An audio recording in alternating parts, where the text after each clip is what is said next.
Om Shri Sai Ram. My dear students, in the previous session, we discussed the advent of Europeans to India.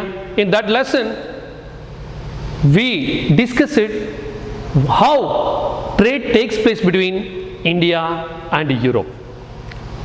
Then we discussed the advent of Portuguese, arrival of Portuguese.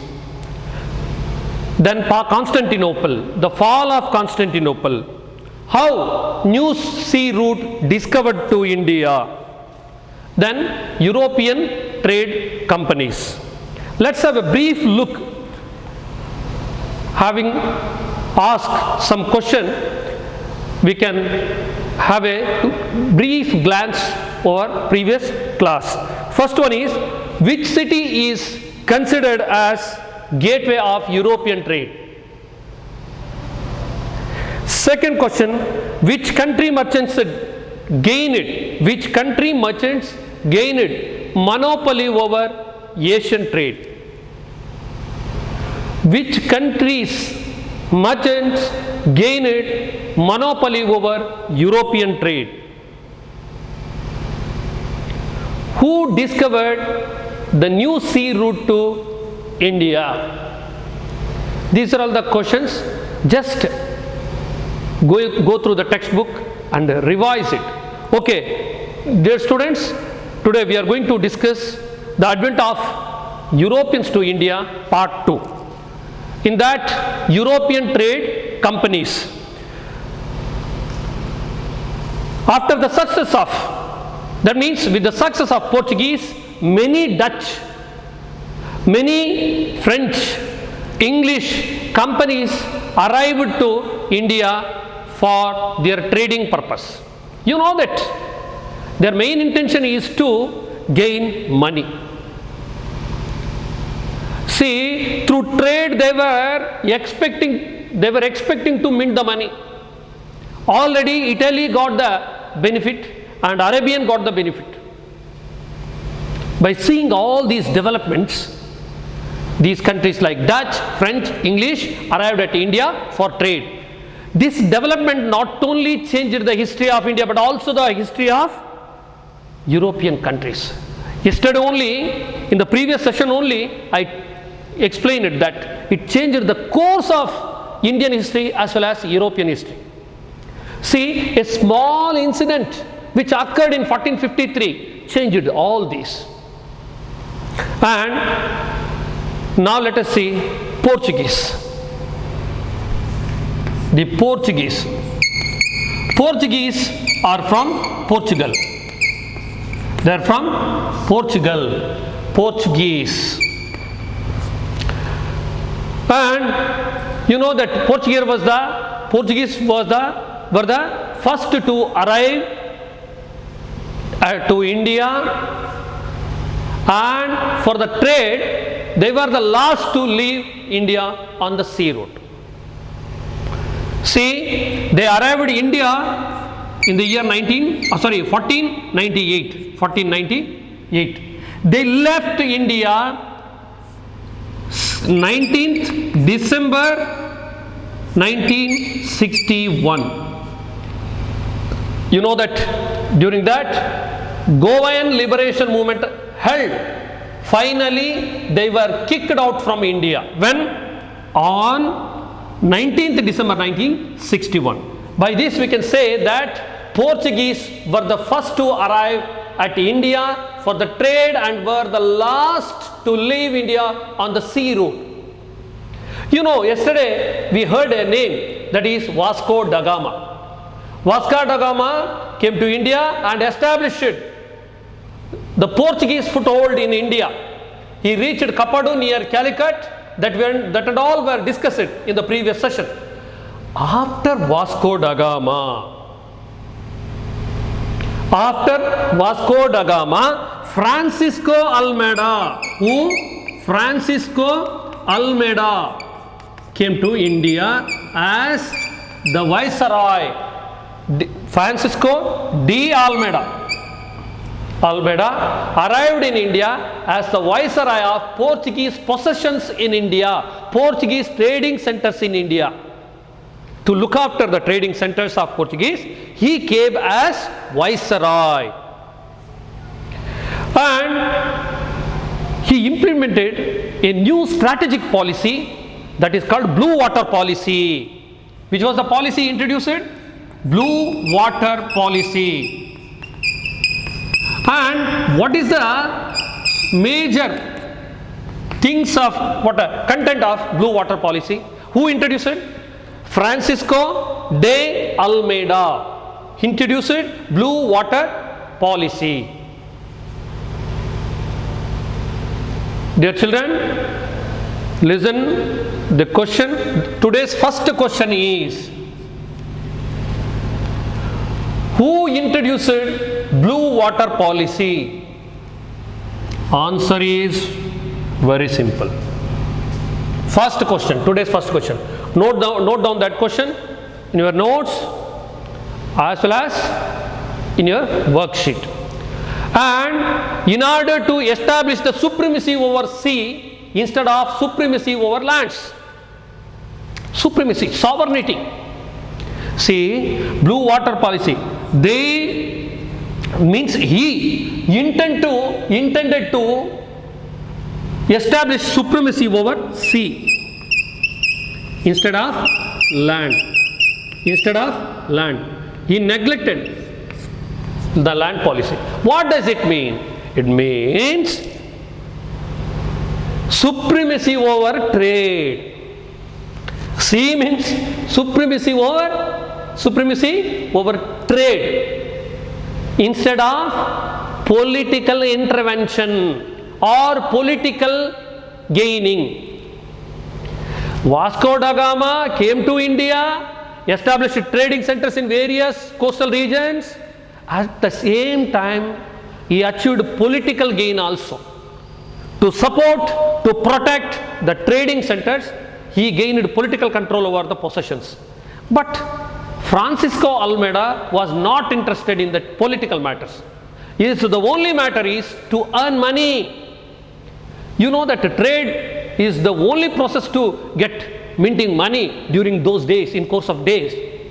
That is why he introduced Blue Water Policy. He implemented Blue Water Policy.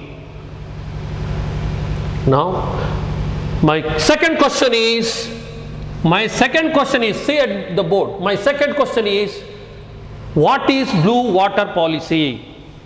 Or what do you mean by Blue Water Policy? First one is, who implemented or introduced Blue Water Policy? Francisco Almeida. What is Blue Water Policy? After Francisco Almeida, another able viceroy came to India to look after the Portuguese possessions in India. That is none other than Alfonso de Albuquerque. Today we are going to see. Now we are going to see who is this Alfonso Albuquerque. Alfonso de Albuquerque. Alfonso de Albuquerque.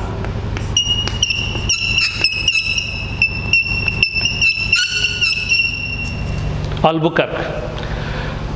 Who came after Almeida? He is also considered as the real founder of Portuguese Empire in India. Who was considered as the real founder of Portuguese Empire in India? That is none other than Alfonso de Albuquerque. The Vasco da Gama invented new sea route to India and established Portuguese possessions in India. The real founder of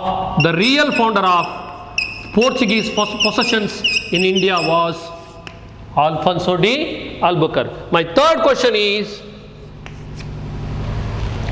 who was considered as the real founder of Portuguese Empire in India? Answer is so simple. It is Alfonso de Albuquerque. Now we have come across three personalities of Portuguese. They laid strong foundation in Portuguese possessions in India. That is, they are Vasco da Gama, Francisco Almeida, Alfonso de Albuquerque. Then he waged battle against Sultan of Bijapur in 1510 and won Goa. See, to have trade relations with India, first of all they planned to acquire coastal regions. Coastal regions. Let us see.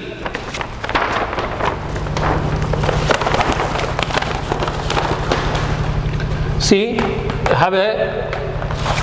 at first they reached Kerala, Calicut. Then they planned to acquire the west coast.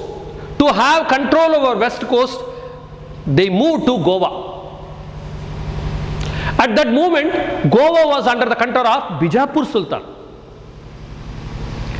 They needed a strategic coast, a strategic harbor to trade, to control ocean trades. They eyed over Goa. But Goa was under the control of Bijapur Sultan.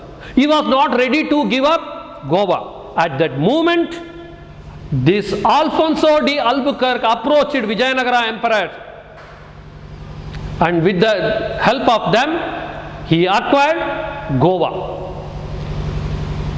In that way, he extended his political interest in India. In that way, why political interest is important? Actually, they came to India for the purpose of trading. For the purpose of trading. Why they need? To protect their trading interests, they needed political interest too. That is why he waged war against Bijapur Sultan and captured Goa. So, therefore, Alfonso de Albuquerque was considered as the real founder of Portuguese Empire in India. You can have the image of Portuguese ports. See the image of Alfonso de Albuquerque.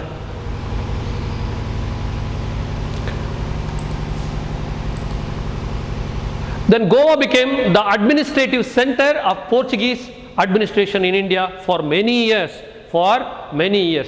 The Portuguese had absolute monopoly over the trade with India for almost a century. See, when they came to India in 1498, for almost a century, they became the monopoly over Indian overseas trade. Formerly, that crown was in Arabian head. How?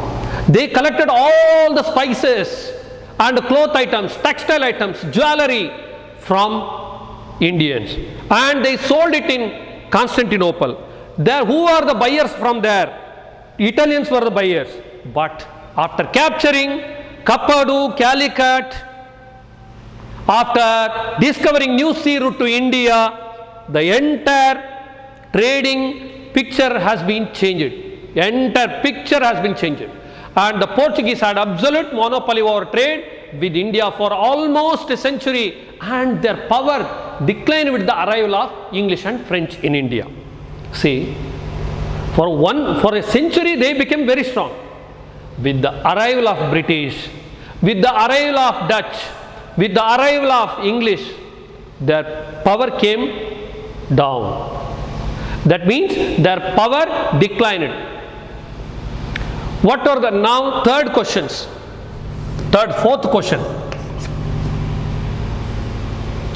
What were the reason for the declining power of Portuguese in India? Answer is so simple. With the arrival of English, French in India, the power of Portuguese declined in India. Answer is clear.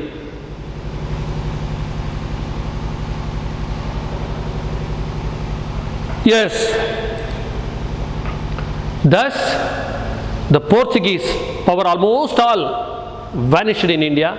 Then Dutch became very stronger, and English and French became very stronger. Now we are going to see another European country. They established their trading centers. They are from Holland, they are from Netherlands, they are called Dutch.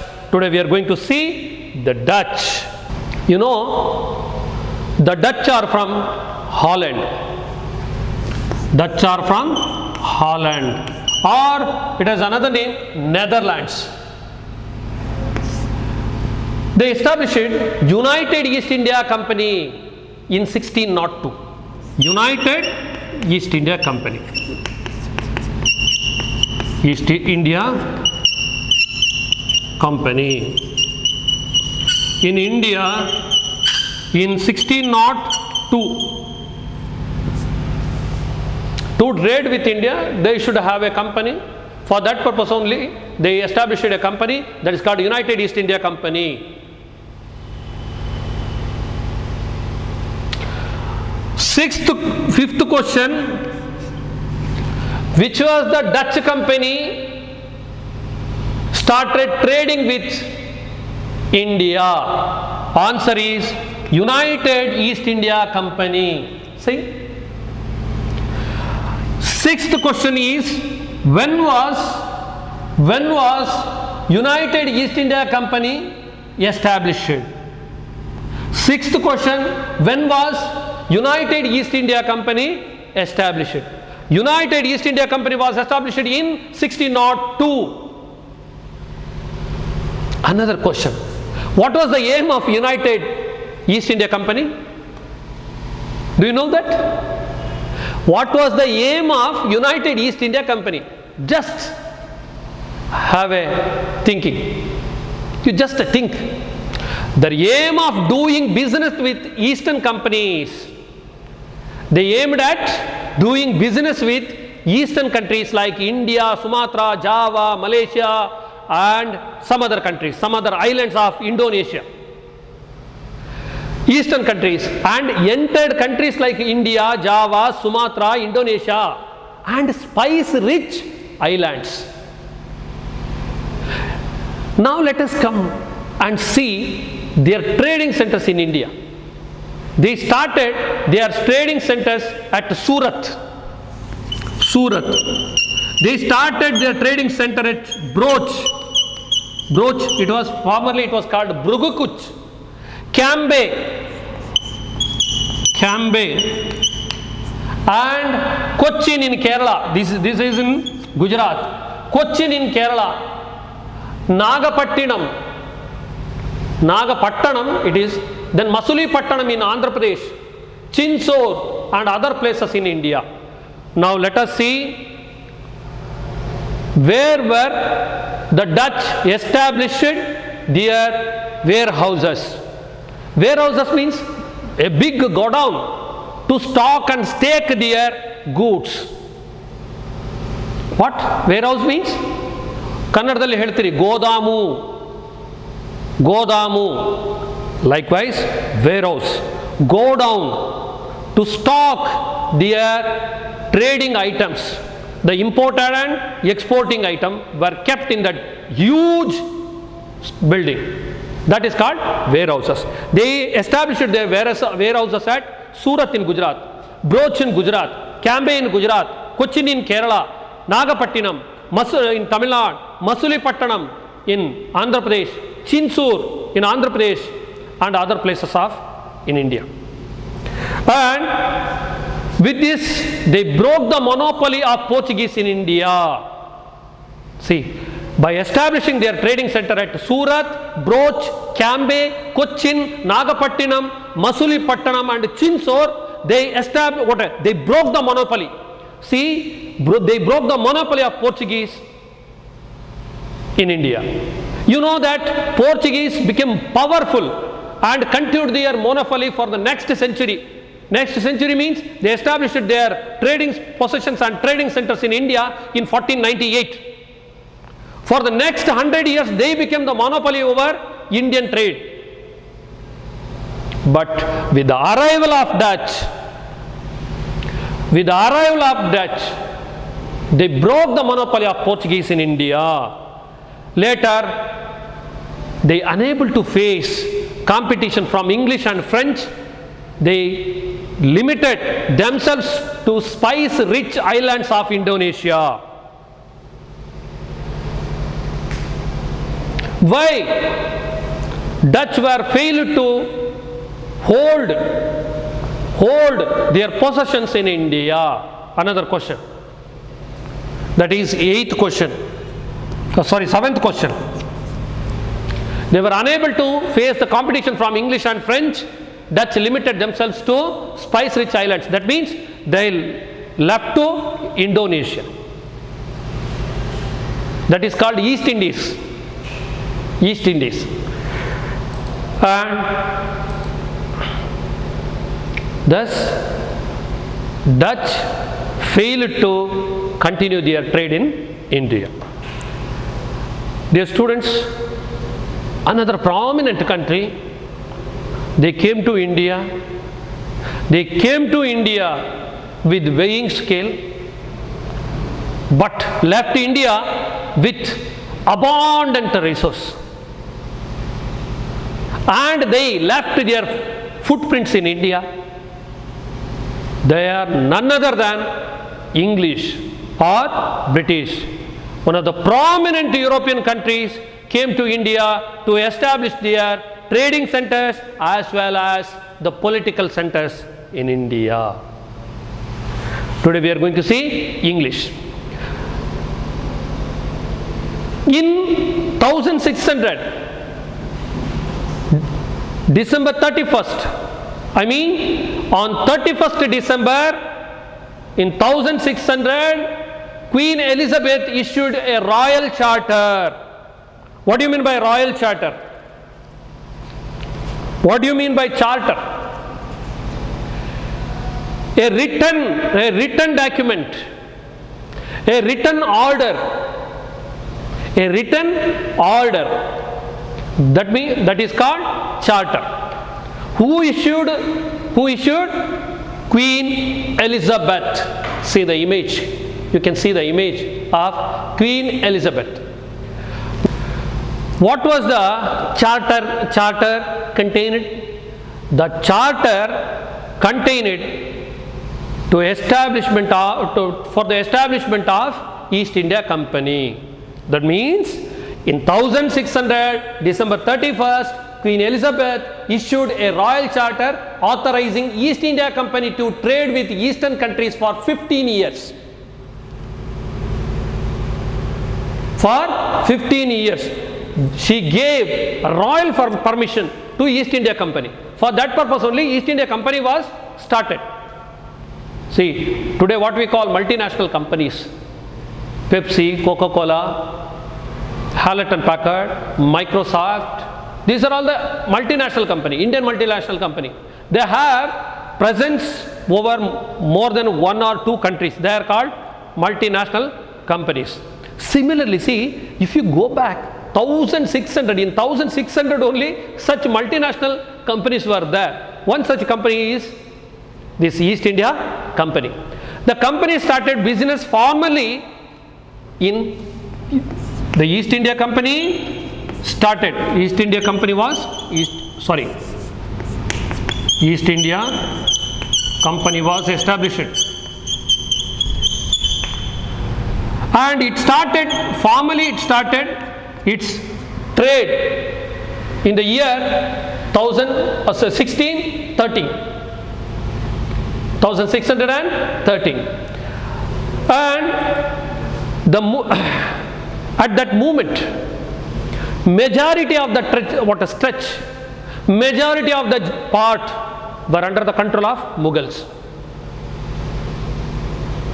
So British planned to contact the Mughal rulers, and the Mughal Emperor Jahangir issued royal permission to English to establish their first warehouse factory at Surat. Who was the Mughal ruler? Jahangir. Which was the first British trading center in India? That was Surat. See, they got royal permission from Jahangir and established their warehouse or warehouse of factory. Factory means not like today's factory. Big warehouse at Surat in Gujarat. And in 1617, that means 1617, Sir Thomas Roe arrived at the court of Jahangir as the royal ambassador from the court of James I. In course of time, James I was the king of Britain. Who came to Jahangir's court? Sir Thomas Roe arrived at the court of Jahangir as the royal ambassador, royal counterpart from the court of James I. Why did he come to Mughal's court? To seek the permission and to please, to approach Jahangir with offering many presents. There is believed to have that they offered many prizes to Jahangir to get trade permission from India. He sought permission from Jahangir to establish factories in other places of Mughal Empire. Sir Thomas Roe. See the image of Sir Thomas Roe. He came to Jahangir's court representing James I. Yes, and English established the factories in Agra, Ahmedabad, Broch. See, we discussed it. Dutch established their trading centers in Surat, Chinsur, Nagapattinam, and many other places. Similarly, British also established their trading centers, warehouses in Agra, Ahmedabad, Broch. In 1639, English took Madras from the king of Chandragiri. See, initially they concentrated on northern part. Later, they planned to establish their footprints in south also. In the beginning, they established trading centers in the western coast and planned to extend their warehouses even in the eastern coast. That means Chennai. In 1639, they got Madras, present Chennai. They got Madras from the king of Chandragiri and established their strong fort named St. George Fort. St. George Fort. They came to India for the trading purpose. But why did they establish fort? It was the clear sign of their political interest in India. If they are trading, there is no need of military or fort. But they established fort to protect their political interest. That is the clear sign. They are going to expand their political presence in India. And later Charles II, the Prince of England, gave Bombay as an annual rent of 10 pounds a year to East India Company in 1668. See, now note down the questions. These are all the lesson developing questions. That is very important. Yes. When was British gained Madras? Answer is very simple, 1639. And which was the fort British established at Madras? Answer is also so simple, St. George Fort. One more question that is out of box. Why was, note down that question, if possible you answer. Just Why was British established fort in Madras? No need of answering in your worksheet or in notes. Just go through the textbook and understand the lesson better. Later, Charles II, the Prince of England, gave Bombay as annual rent for 10 pounds per annum to East India Company. East India Company was a private company. So, the Prince of England, then Prince of England, Charles II, handed over Bombay. Actually, he got Bombay as gift, but that was handed over to East India Company for the annual rent of 10 pounds. And in 1690, the English purchased 3 villages. See how they went step by step to capture the whole India. How they drew the blueprint of their political interest and trading interest. Initially, they established their trading centers in Agra, Broch, Surat. Agra, Broch and Surat. Then they extended their territory to Madras. Now, they purchased in 1690, the English purchased 3 villages, namely Sutanauti, Kalikata, Govindapura on the banks of Hooghly River and built Fort William. See, Fort William. They built St. George Fort at Chennai. They built Fort William at Kalikata or Kolkata. See, in that way they established their presence in Bengal. Thus, they gained control over eastern coast as well as western coast.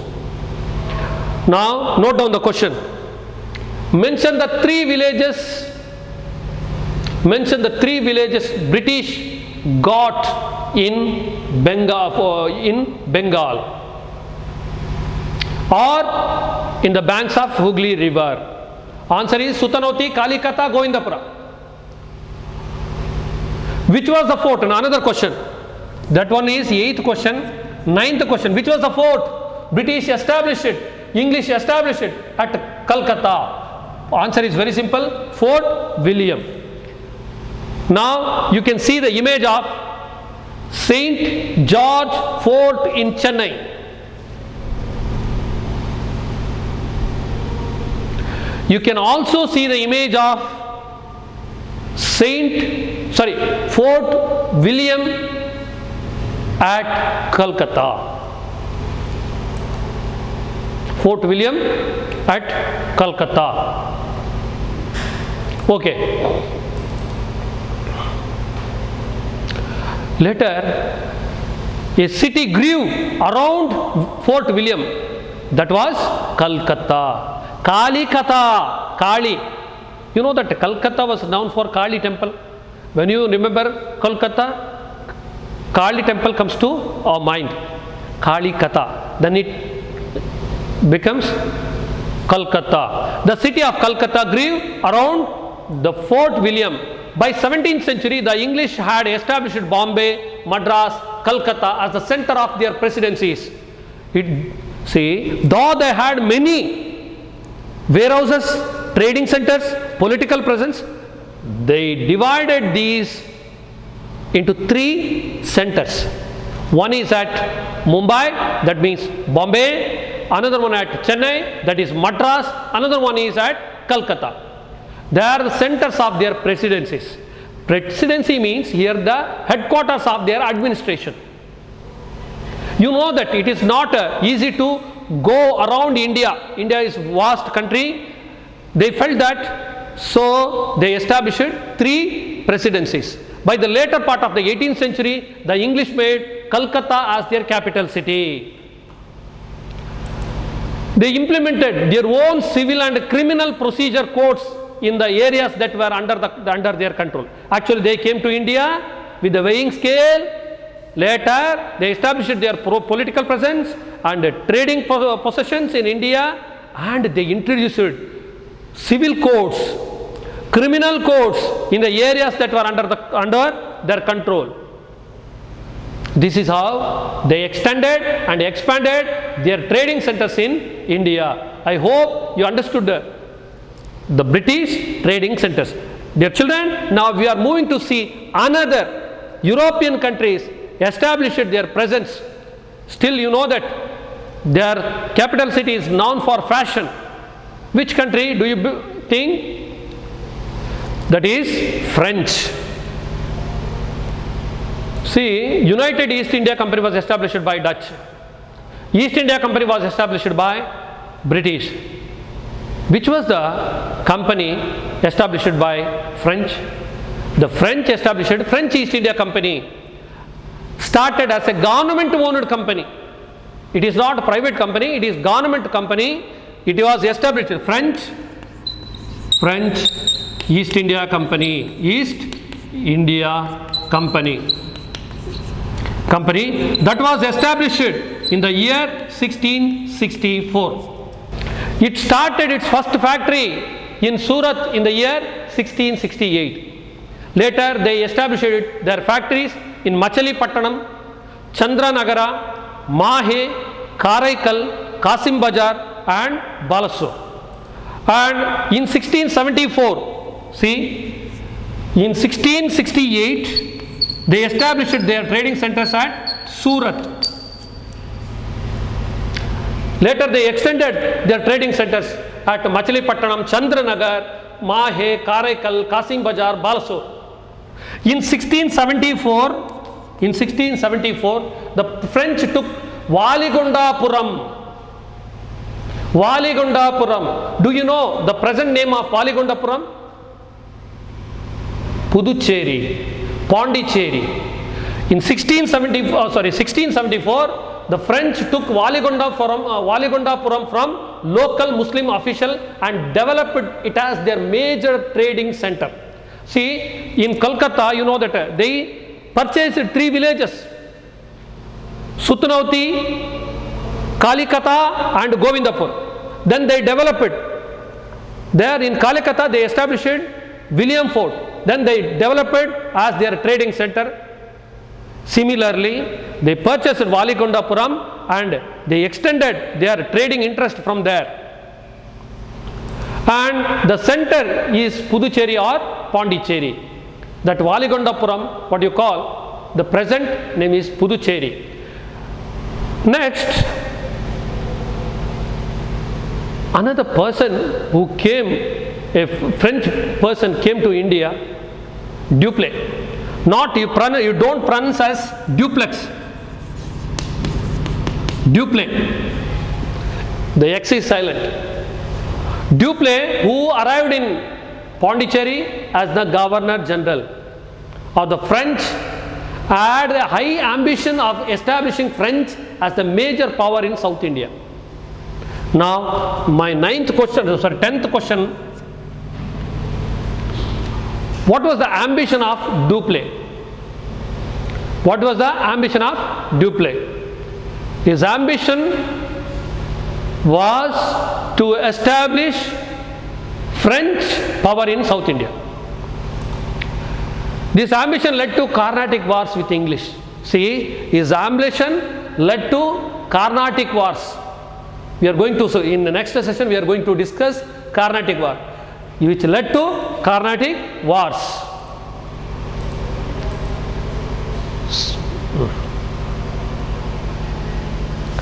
This is how British established it, French established it, Dutch established it, and Portuguese established their trading centers in India.